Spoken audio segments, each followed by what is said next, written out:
solve your problem.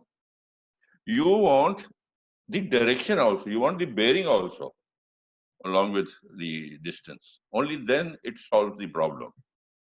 So normally, uh, the DMEs are geographically co-located with another navigation system, which is VOR, which we have already discussed in the past.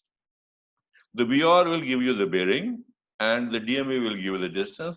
The combination of these two will give you the position of the aircraft. Normal standard operation procedures are that along with the DME as an independent navigation, it does not serve much of purpose. It just tells you the distance you are. But it is co-located, it's combined with the other navigation system, which is called VOR. Then obviously, if they are co-located, if they are at the same location, then a combination of these two will give you the range and the bearing. That means the position of the aircraft, which is actually what is exactly you, when you are flying the aircraft, you want this particular information. You want where you are. So the combination of these two will give you the position of the aircraft. Normally, in certain sectors, we have a beacon which is called TACAN, tactical navigation. These normally navigation systems are located at military bases, known as tactical navigation, and people who are operating from these aerodromes, from military aerodromes, their aircraft, they carry out their own naval military exercises. As such, they require certain additional information, TACAN. But you as a commercial aircraft, as a civilian aircraft, can also use this particular beacon, but only for range purpose.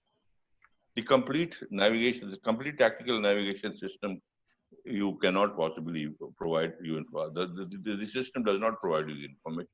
But they do have a provision that if the TACAN beacon is located on your particular route, if you happen to be flying on a particular route, and you have a TACAN or the tactical navigation system employed on the ground, then your aircraft can achieve from this particular station only the range, only the distance. DME operates on secondary radar principle. I repeat, the DME operates on a secondary radar principle. Can anybody in the class tell me what is secondary radar principle?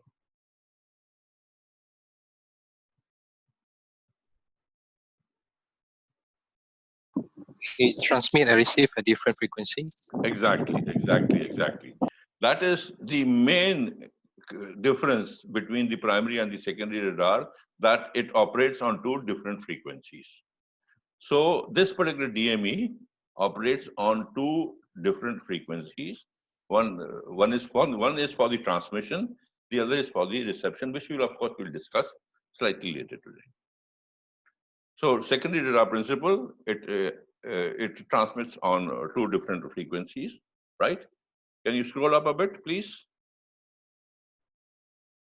Yeah, now this is the TACAN beacon. They had given you an example. If you are using the TACAN, where you get the range only from this particular TACAN beacon, you get the range, which happens to be 40 nautical miles, right? Now, if you draw a 40 nautical mile circle, you will have to use some other navigation system to provide you with the bearing. So in this particular case, you are using a particular VOR which is not co-located. It's entirely on a different location. You are getting the range from this particular TACAN, and you will get the bearing from the VOR station, and a bit of DR position will have to refer to, because you can be either at alpha or you may be at Bravo. As far as the diagram is concerned, you can be alpha or you can be at Bravo. This obviously you have to find out depending on what your DR position is. This is as far as the TACAN is concerned. Next, can you please change the page, please? Now, this is as far as the information is concerned. Now, in the DME, there are two types of presentations in the cockpit. One is called the digital information. The other is called the monologue. Now, what is the difference between a digital presentation and a monologue presentation?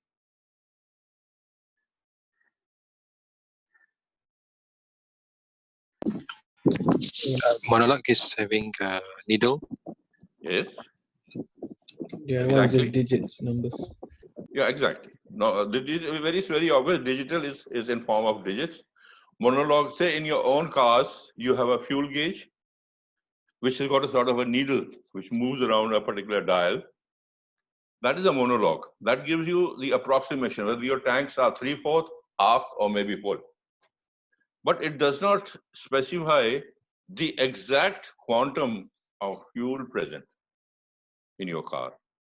In case of the DME, when the presentation in case of range or the distance is in form of digits, that means you know exactly you are 145. If it is an analog representation, then there is a slight doubt. There can be, you can be 145, you can be 155. But in this particular case, when you have a digital representation, you have the exact distance you are from a particular ground location. Now, this particular ground location, this is the all information from the computer or from the this DME goes to the computer, and computer can calculate the ground speed of the aircraft also. Again, when you talk about digital representation, this is the information which is present to you. But I said this particular information from the DME system goes to the computer, and the computer can do the calculation of the ground speed, provided you meet one condition.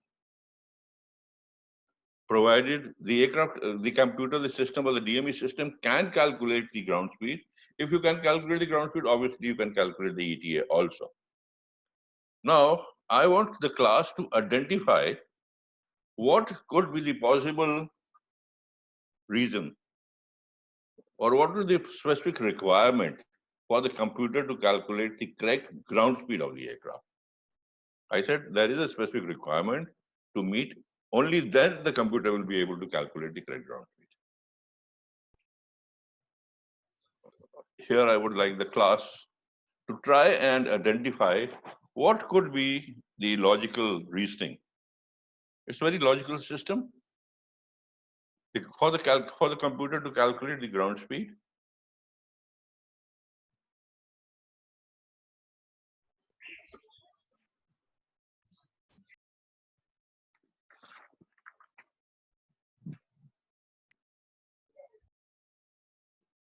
come on, fast, please.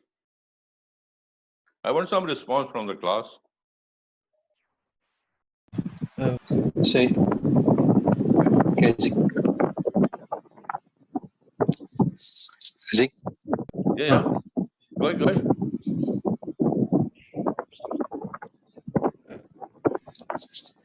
So is it taking out the wind factor to calculate the ground speed? No wind factor required for the calculation. It's just basically very logical reasoning is that how the aircraft should be flying in case to calculate the correct ground speed of the aircraft. Wind factor we are not taking into consideration. Wind factor is out total. You need the range.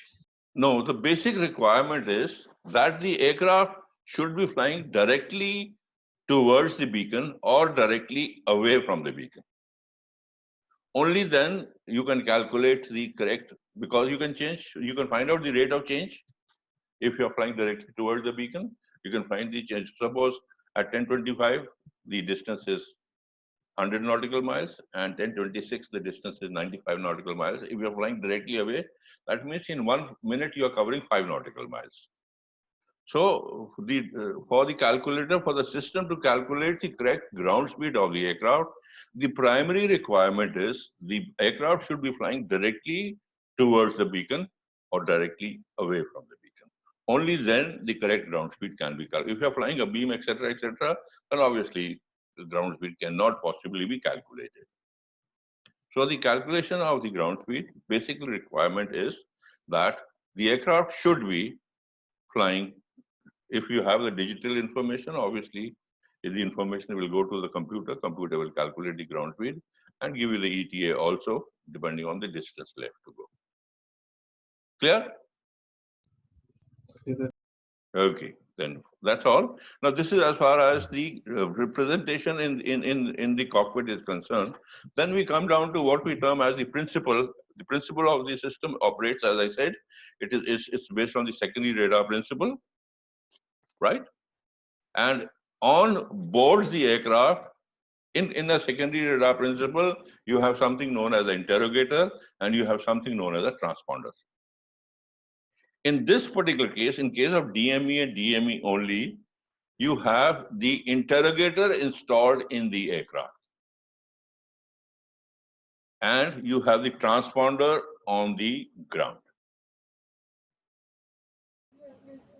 The job of the interrogator is to ask questions, and the job of the transponder is to respond those questions entirely onto a different frequency. So you transmit from the aircraft, your interrogator transmits from the aircraft, asking the transmitter a particular question. This obviously is what is my range, what is my distance, and the transponder on a different frequency will respond. Okay, your distance at the moment is so many nautical miles.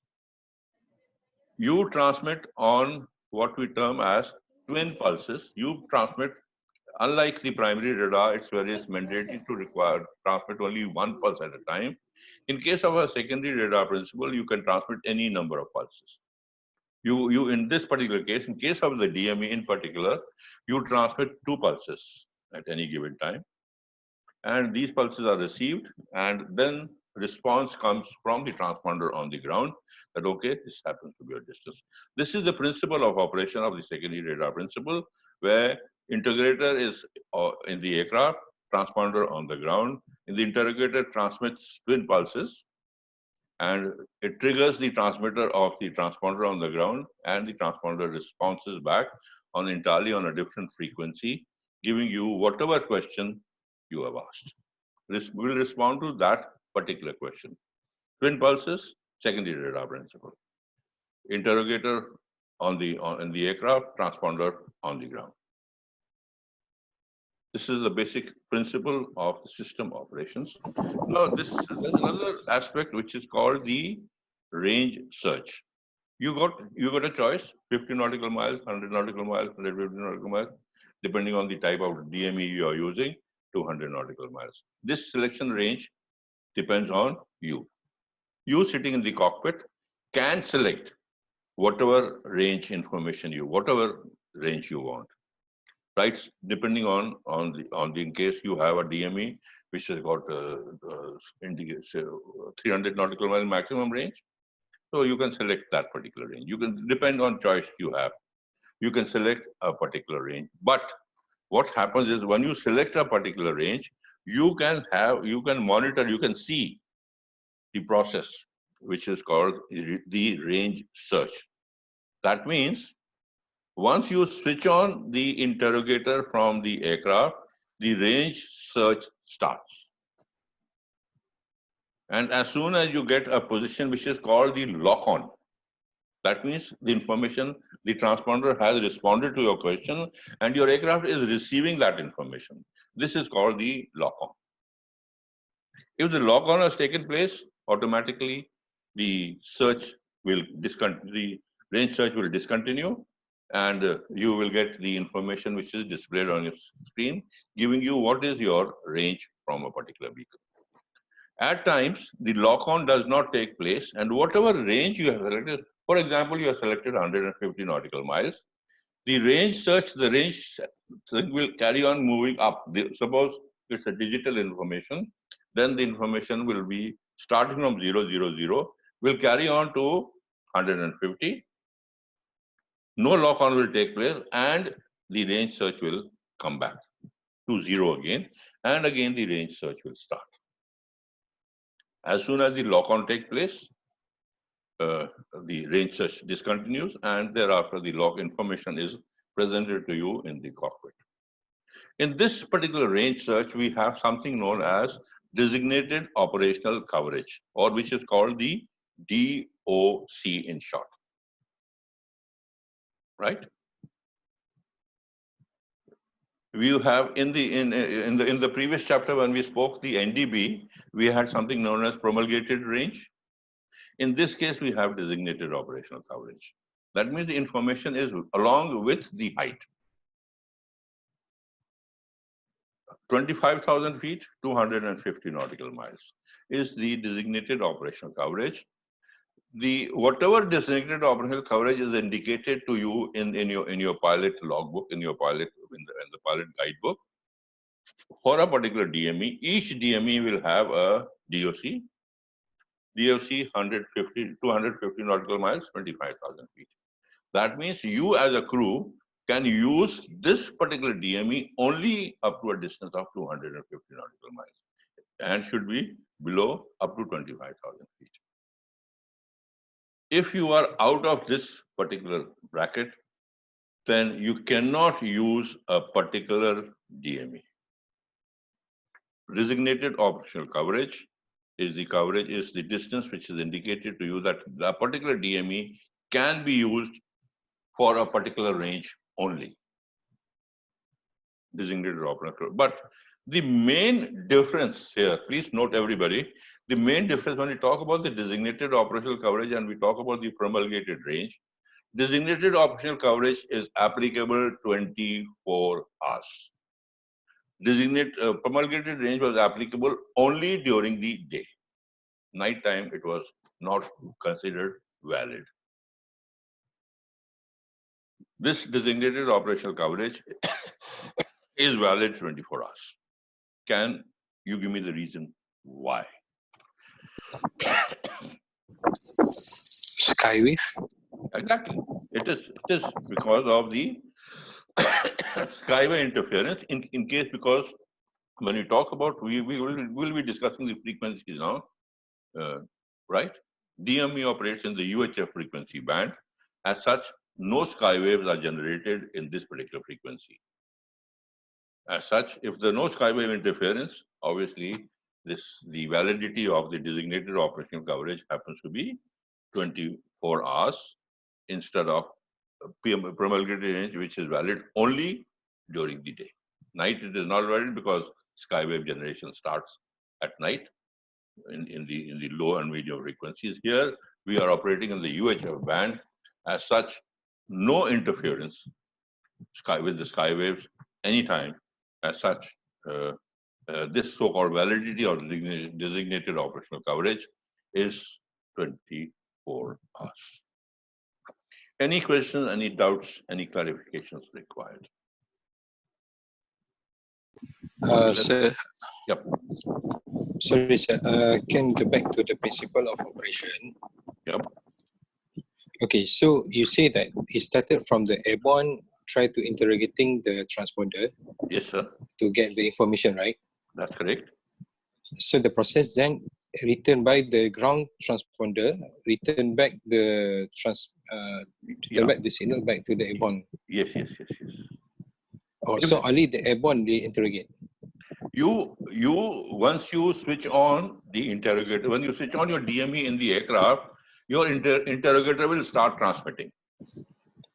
Okay. Interrogator will transmitting, and it will transmit twin pulses. Whatever station you have tuned on the ground, after you normally tune the transponder on a particular frequency.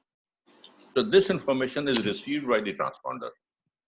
Once the transponder receives information, its transmitter gets activated, and it transmits back on a different frequency. Your interrogator has got, that means your interrogator has got a transmitter and a receiver, both tuned to different frequencies.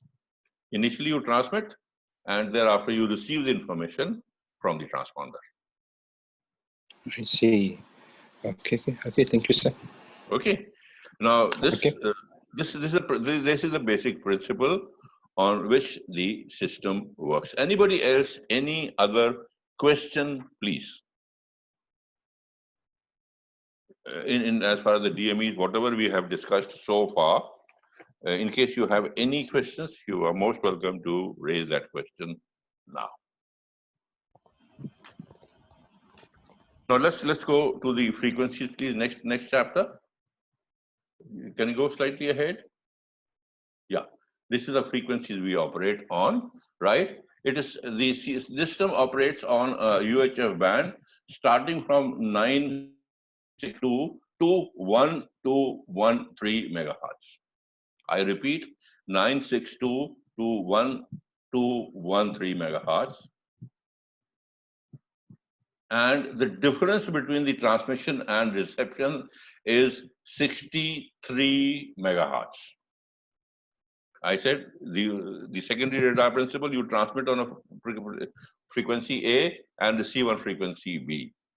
In case of the DME, interrogator transmits on a frequency, a particular frequency, and the response back comes on a frequency which is difference of 63 megahertz. Starting 962 and 1213. For example, if say for your aircraft is tuned to frequency 962, what would be the frequency of the transponder on the ground?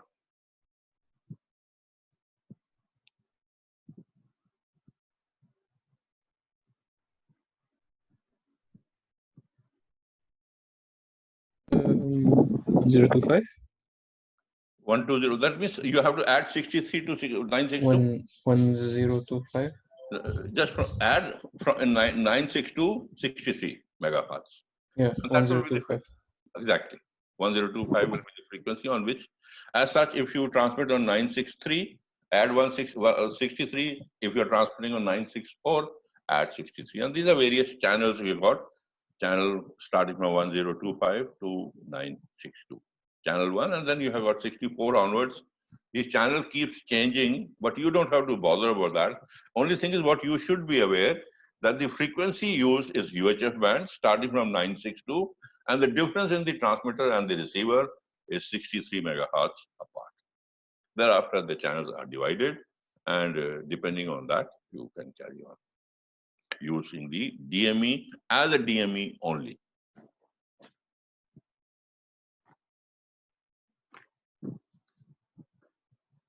Now,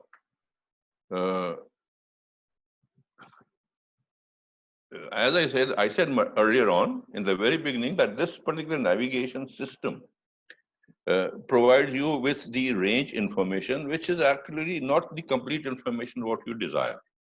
As a pilot, as a crew sitting in the aircraft, what you require is the information that is giving you the direction of a particular transmission also. Now, before I skipped actually one particular portion. Now, what is the advantage, you say? You will have to go back to the basic advantage of the secondary radar principle.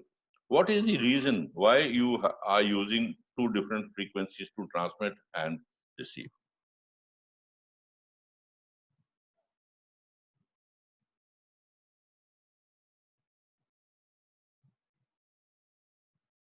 Basically, you do not want any ground clutter.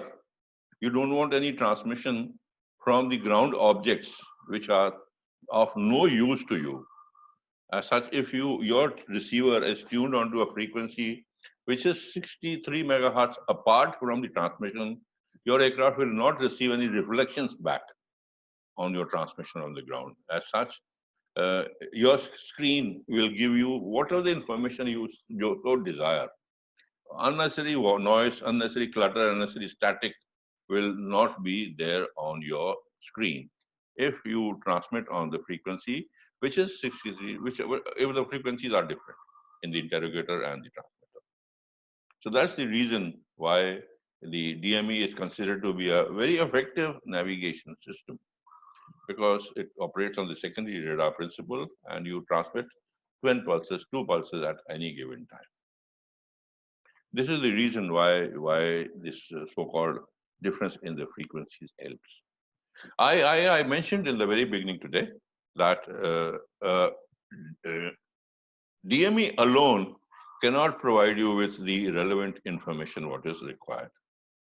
As such, it is normally co-located with another navigation system, which is called the VOR. Now, what do you understand by the term geographically co-located? Just give me your ideas, please. What do you understand when we say that you have to have another navigation system, especially VOR, which should be co-located with the DME, right? It's located right beside. Right beside. A very correct term you have used, term beside, because when co-location, normally, invariably, the opinion or the feeling is that they are located at the same spot where the DME is located, right? Physically, that is not possible. When we talk geographical co-location, both the beacons of the transmitter of the VOR and the DME cannot possibly be located at the exact same location. There will be a certain amount of distance between these two particular beacons.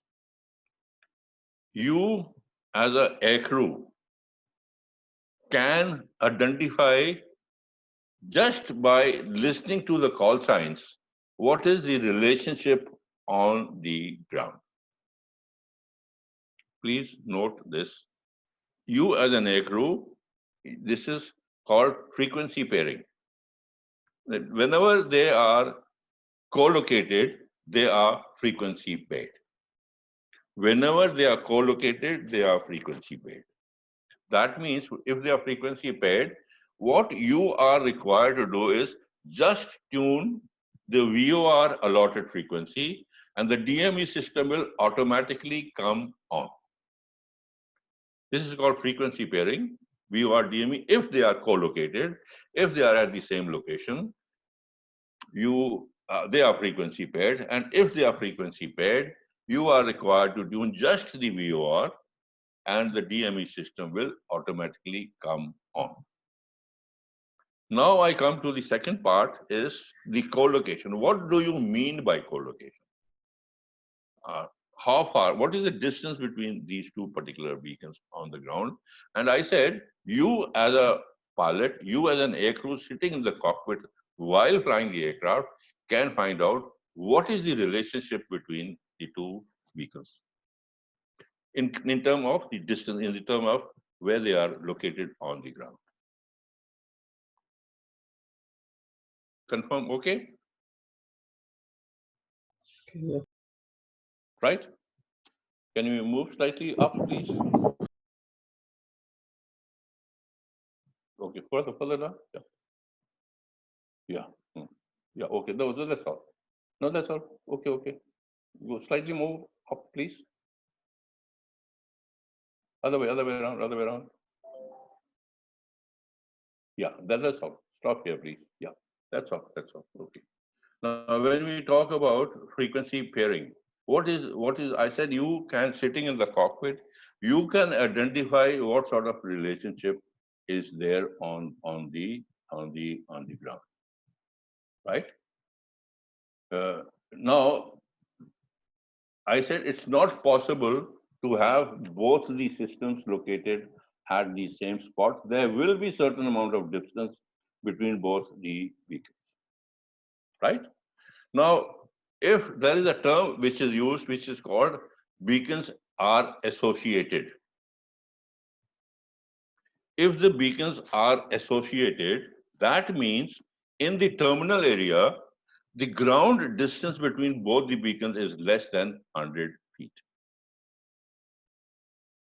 And less than 2,000 feet in the ATS routes. I repeat, if the beacons are considered associated, then the ground distance between both the beacons in the terminal area is less than 100 feet. And in the ATS route area, less than 2,000 feet. If they are associated, then the call sign which you will hear will be VOR, DME, VOR. 7 times in a minute you will be able to hear the call sign. This is called synchronized transmission. VOR, VOR, VOR, DME, VOR, VOR, VOR. If you hear this on your earphones, that means if you are in the terminal area, you can know that the distance between both the beacons is less than 100 feet. And if you're flying the ATS route, less distance between both the beacons happens to be less than 2,000 feet. This is the pattern of the transmission. If the beacon happens to be associated. Confirm, happy? Anybody in a doubt in this?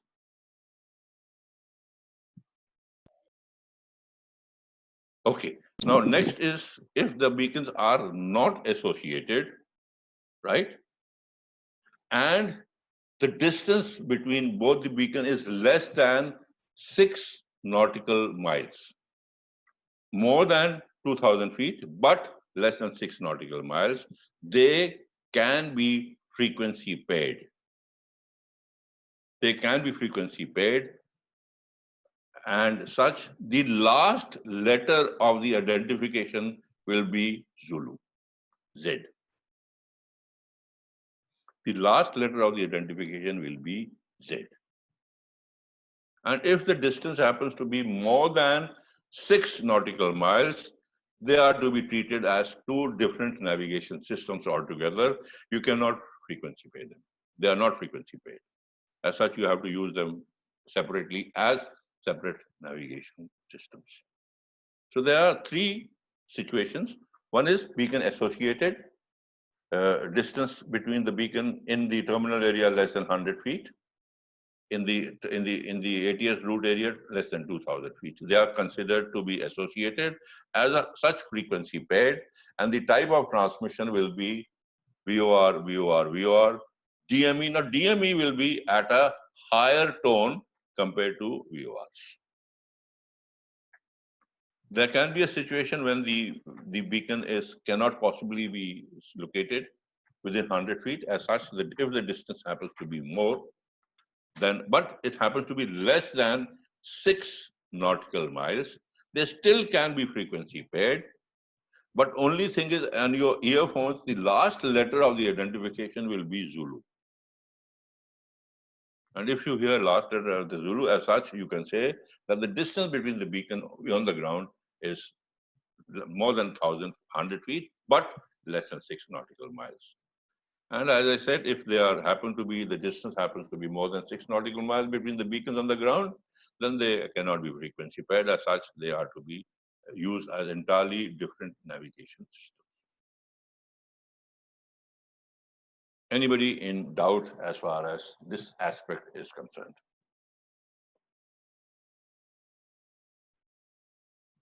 Anybody, any questions, please? No, sir. No, sir. Oh, good. No, sir. Oh, very nice, very nice, very nice. Let's move slightly forward, please. This is called the frequency pairing. Now you just listen at the, go ahead, go slightly more. I want the complete table on the screen, please. This table on the, just, yeah. Oh, stop here. Now, anybody in the class, I want to, right from the beginning, right from what type of beacons are these? We talk about the spacing is 260 nautical miles, one is 7 nautical miles, etc., etc.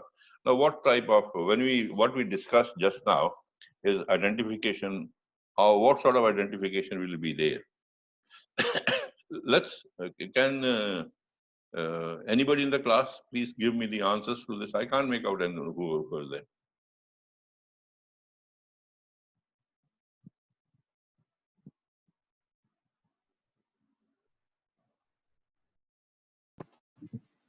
So does it mean that we identify by the frequency leadership as a pair? Yeah, just because of the spacing now.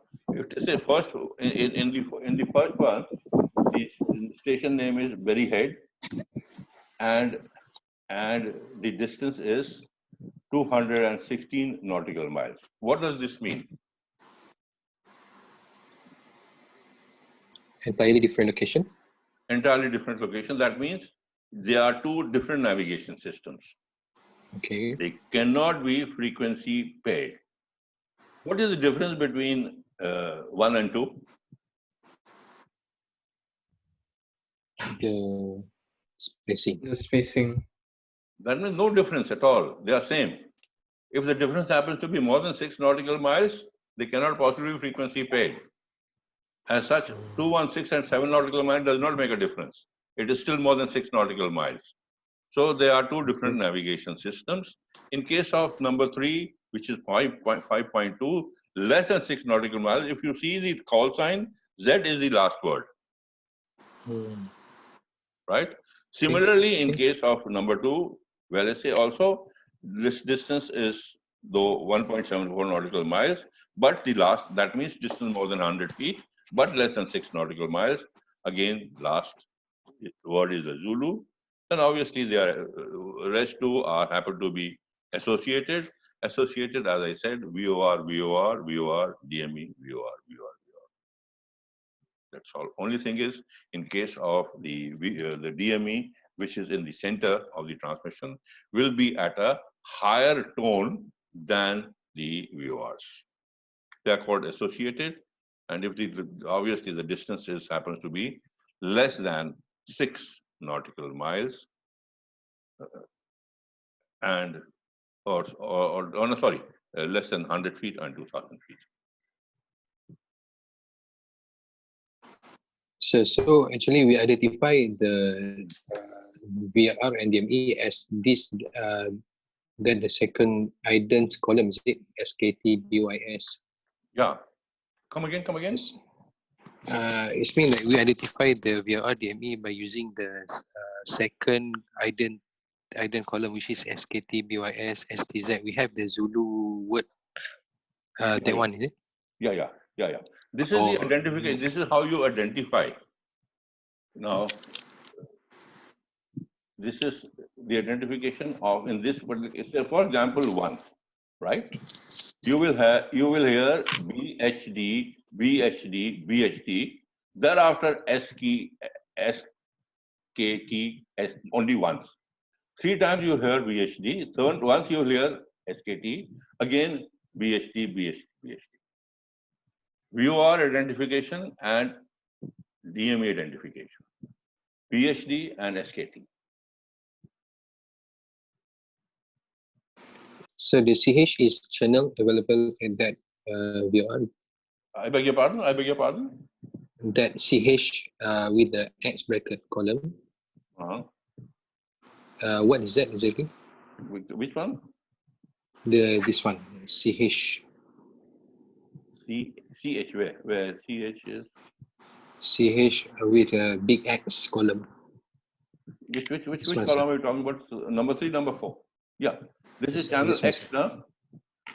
Yeah, these are the channel numbers. Channel numbers, okay. 63, as I said, this channel X, channel Y. You have one starting from 962 to 63, then 63 onwards, it changes over. One becomes the higher frequency and the channels. That's why I was not actually much interested in you people knowing this. These are the channel numbers. As far as the DMEs are concerned, don't bother about these. You are interested in the spacing part, and you are and the call sign which are being transmitted, right?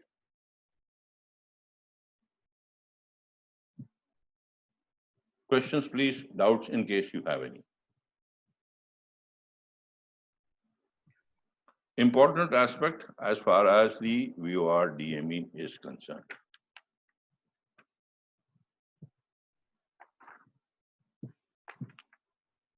Questions, please. If no questions, then we will move slightly forward.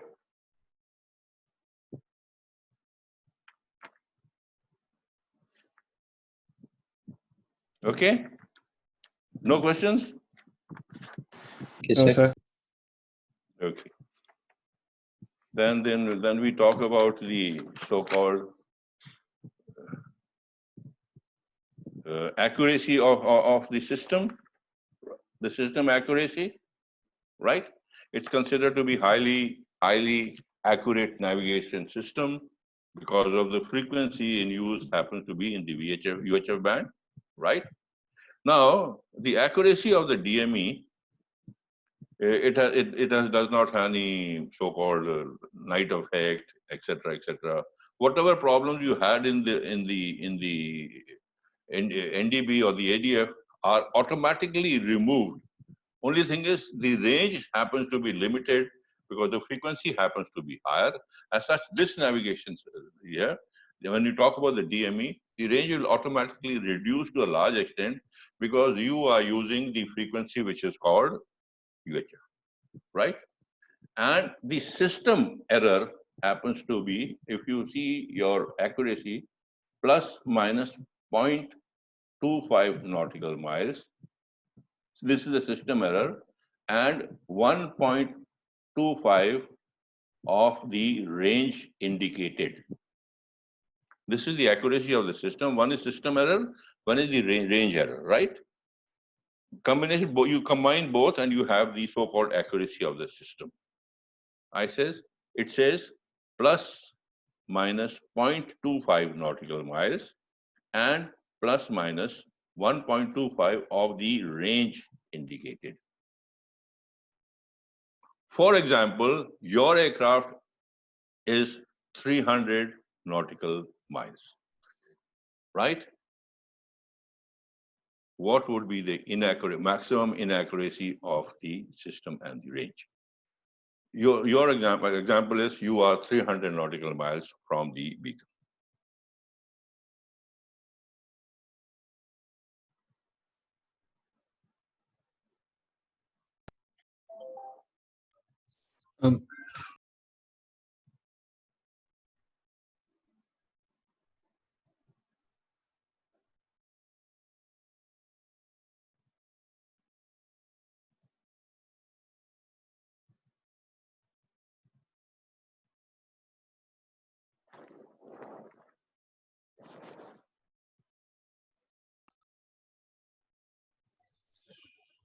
Um, Error should not be more than 75. I beg your pardon? Error will be not more than? 75. No, no, and no.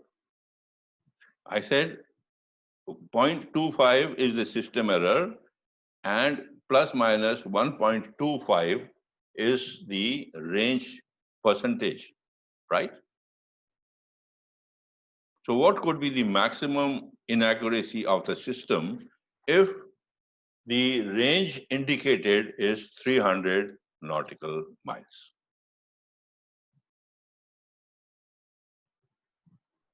1.2% of the range indicated.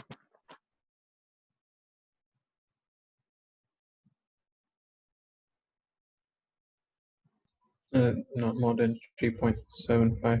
3.75? Exactly. That is 3.75 is the range. System error is 0.25. So 3.75 plus 0.25, that means 4 nautical miles will be the maximum error of a particular DME if you apply this particular system.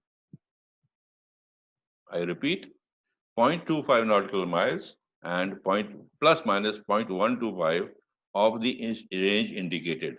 If you're having 300 nautical miles, obviously range error would be 3.75.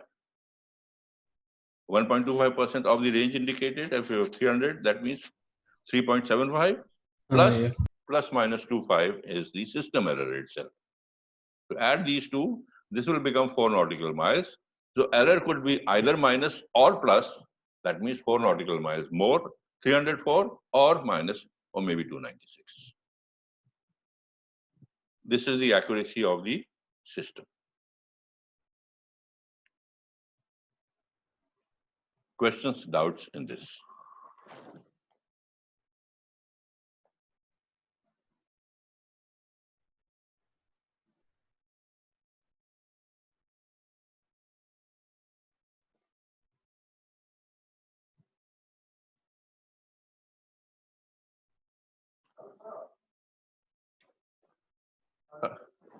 Harry, come. I'm taking a class at the moment, please. I just need this to go.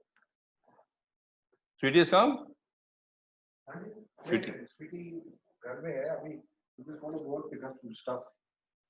Beat the police before the police see us. Two, no problem, huh? Only one? In the car, only one person permitted? But if family, They're not saying much. You have to just explain to them. Okay. Thanks, Harry. Thanks so much. Yeah. Yeah. Accuracy of the system, right? Anybody in doubt, please?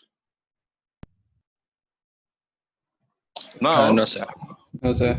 as far as the range is indicated, which is called the slant range, right?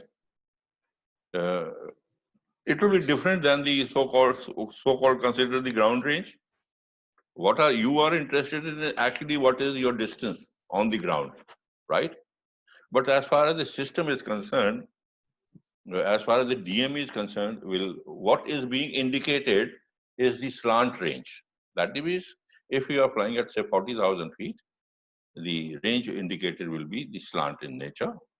As such, to get the actual distance, what you are required to do is apply the Pythagoras theorem to get the actual distance on the ground. I repeat again, as far as the information is concerned, you are indicating the slant range. Slant range is being indicated, and your actual distance on the ground will be different than what. As such, application of the Pythagoras theorem here to convert the slant range into the actual ground distance. Now, when would this error be maximum? Class, please try and answer this question. When this error would be maximum?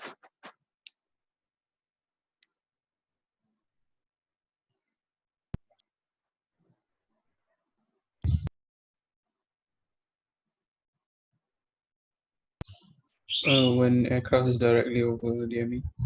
Exactly.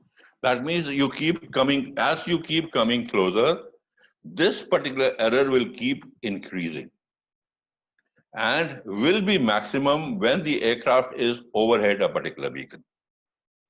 You are at say 42,000 feet and your actual range is 0 now. If you are overhead the beacon, your actual range is 0, but the indication would be 6 nautical miles. As such, this error will keep increasing the closer and the higher you are at the beacon. The higher you are, more is the slant range error. The closer you are, more is the slant range error. So what area is this? This is slant range error. Slant, S-L-A-N-T. Can I draw this figure and show it to you here? Yes, sir. Yes.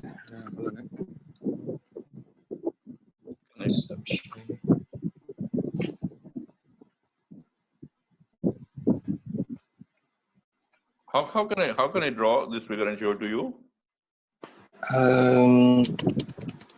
Okay. Can you share? Can you see there's a share button on your screen? No, I can't see any share button. Yes. Okay, so okay, sir. I give you a control. So are you able to take?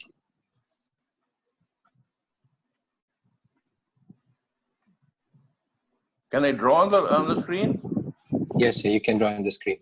You need to use your mouse. I give you control. You can try to move the cursor. Okay. It should say on your screen that you are given a control. No, it doesn't say anything. You can control action.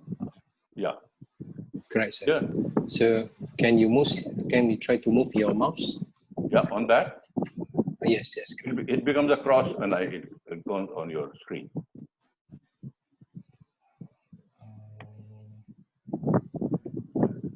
Now it is zoom range, show meeting control, hide video Yes. panel. Anyway, forget it here. Yeah, I click on that, but I can't draw. Okay, okay. Yes. Yeah. Okay. So you can take out the eraser and okay. Right.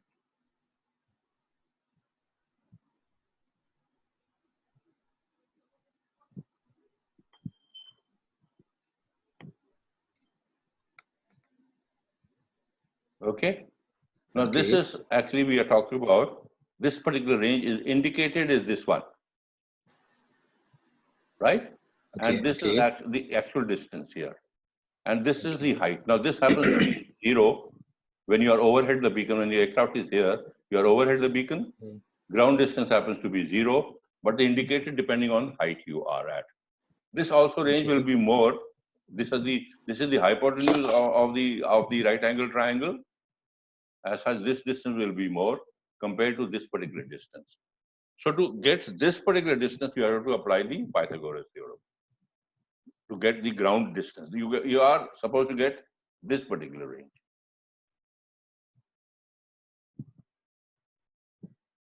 Right?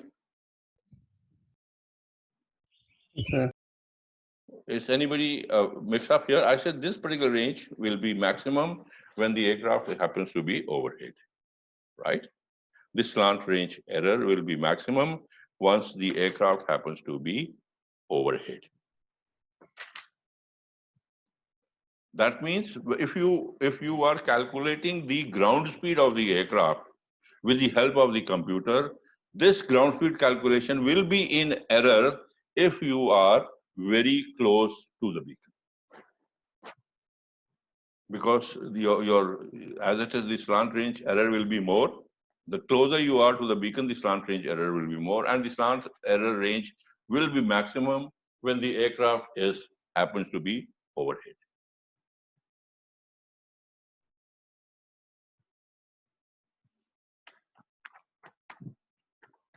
Next page, please. Next page.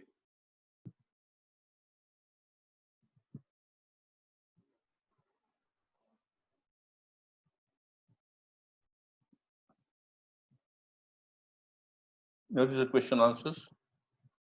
Yeah, this one. You can see this when we talk about the ground speed computation here. Here we have the range of aircraft is happens to be here. This is the so-called slant range and the actual range. 10 nautical miles, 8 nautical miles, depending on the height of the aircraft, right? This is happens to be the transponder on the ground. This happens to be your aircraft as shown. What you are actually measuring is this, the dotted line. And the actual distance happens to be this particular based on the ground distance. Now to calculate this, you know this, you have to calculate the third line, which happens to be by the application of what we term as the Pythagoras theorem. The error will be maximum when the aircraft happens to be overhead directly. And as you keep coming closer to the beacon, the error will be more, and more.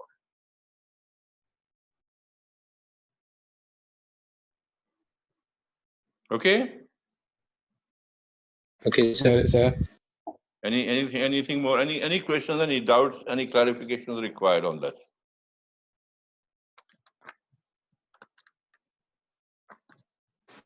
Not for now. Yes. Okay. Okay. Very nice. Now, another confusion is, say there are about, say, for example, you are 20 people in the class. All 20 of you are flying and using Malacca. Malacca has got the DME, and you are using Malacca as a particular frequency. That means the frequency allotted to the transponder Malacca is 1. And obviously your frequency aircraft will be for Malacca, you will have a particular frequency. Your interrogator will have a particular frequency to transmit. That means all 20 aircraft happen to be on the same frequency now, using Malacca DME. 20 aircraft milling around, controlling all near the aircraft and all near the Malacca station. Example, I'm just giving this an example. Suppose Malacca has a DME, and you are 20 people, the whole batch, you are flying together obviously at different locations. You will be tuning ground transponder of Malacca, obviously on the same frequency, and your interrogator obviously happens to be the same frequency. That means all 20 aircraft are using the same frequency at the same time around Malacca. Right? Now, this obviously, if you're using the same frequency, there's every possibility that my transmission will get mixed up with your transmission will get mixed up with somebody else's aircraft. But this actually does not happen. This does not happen. Reason being very simple, that we have something known as protection from, this is called protection from interference. Your aircraft at the time of manufacture itself, when we talk about those twin pulses, there is a time interval between these two pulses, which is called the random time interval between these two pulses. Each aircraft has got different time gap. And your aircraft your aircraft will receive only the type of transmission which you carry out from your aircraft. You got transmitting twin pulses. I said each aircraft at time of the manufacture, there is a separate time interval between these batches, those so-called twin pulses, and it is called protection from range. This is called random time interval. Random time interval in each aircraft is different. As such, your DME will receive only what you transmit. The nature of the type of transmission you carry out from your aircraft has received. As such, you have something known as protection from interference. No confusion, no mix-up. Your aircraft will receive whatever you transmit. Whatever type of transmission you are carrying out from your aircraft will receive only that type of transmission.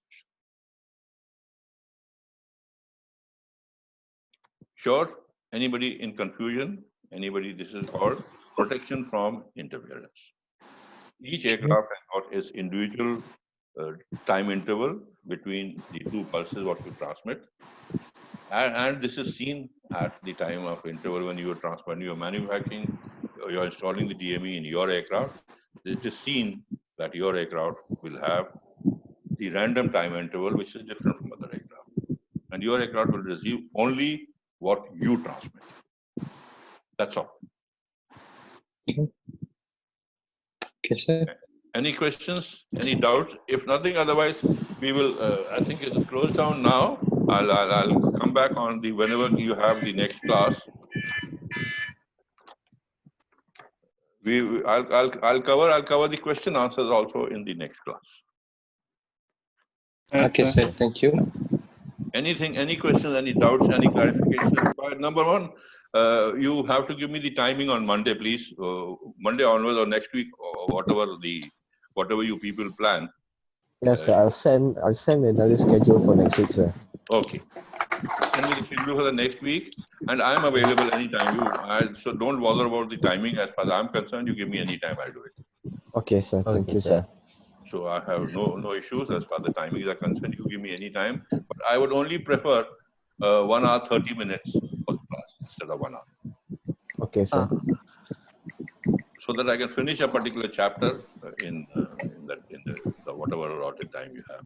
Please give me 1 hour 30 minutes for the class. And then you can start the class at 11:30 and finish at 1 o'clock of the hour. Okay, sir. I'll make it happen. You give me the program for the next week. I'll be, as I said, I'm ready anytime you are. Have a nice holiday. As it is, you are having a nice holiday now. So, Okay. Thank you, Alright, sir. sir. Thank you, sir. You All the too. best. Thank you, sir. All the best. Thank you, sir. Have a Bye-bye. nice day. Thank you, sir, Indral. Yeah. Thank you, sir. And keep guiding me, please, how to do it. I'm not very confident as far as the systems are concerned. So keep guiding me, keep helping me as far as this system. I'm improving day by day. Sure, sir. No problem. Thank you. Thank you so much.